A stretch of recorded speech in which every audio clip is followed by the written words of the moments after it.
The Tokyo Game Show is just a few short weeks away, and there are definitely a few things you should be looking forward to.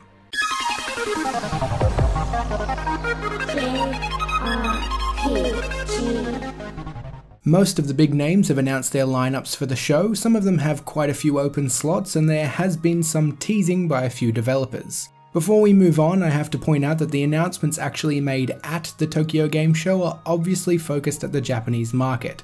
Just because something is announced there doesn't mean it will get a localization or be accurate info to us in the West.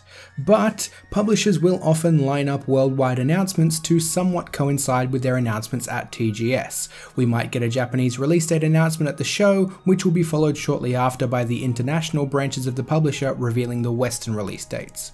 So first up, we have Koei Tecmo with a big Atelier showing. There will be new trailers, live streams, and a stage show for Nelky and the Legendary Alchemists Ateliers of the New World, which had a Western release confirmed back in July, and two other titles that haven't yet been confirmed for a release over here, Atelier Online Alchemists of Bracier, which is a mobile game for iOS and Android, and the Atelier Alchemists of Ireland DX trilogy coming to the PS4 and Switch.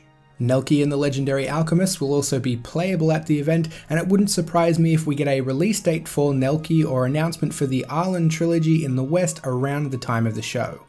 Bandai Namco are showing about 200,000 different mobile games at the show, but more importantly they will be showing trailers for Digimon Survive as well as Tales of Vesperia Definitive Edition. Vesperia Definitive was rated by the ESRB a couple of days ago, and we are quickly approaching its announced release window. I'd say we are all but certain to get a release date for it at TGS or at the Vesperia Definitive Party happening on September 16th in Japan. I'm fairly confident that Vesperia will be a simultaneous worldwide release, or very close to it. They haven't yet announced their stage show schedule, but I am also fairly certain we will get our first look at whatever the new Tales game is. Definitely something to keep an eye out for. Persona Q2 will have a big showing courtesy of Atlus. They'll be hosting a 2-hour live stream just before TGS that will debut new footage, new music, and the latest information on the game. There will also be a stage show, a concert, exclusive merch, and a playable demo at the event. And finally we have Square Enix, who will be bringing games like Kingdom Hearts 3, The Quiet Man, Dragon Quest Builders 2, and The World Ends With You Final Remix. There will also be a Dragon Quest stage show with appearances from series creator Yuji Horii, Dragon Quest XI director Takeshi Uchikawa, and producer Hakuto Okamoto. Horii also teased possible Dragon Quest XI Switch news for the event, and I know a lot of you are waiting for the Switch release before diving in, so it will be good to get a sense of how they're progressing.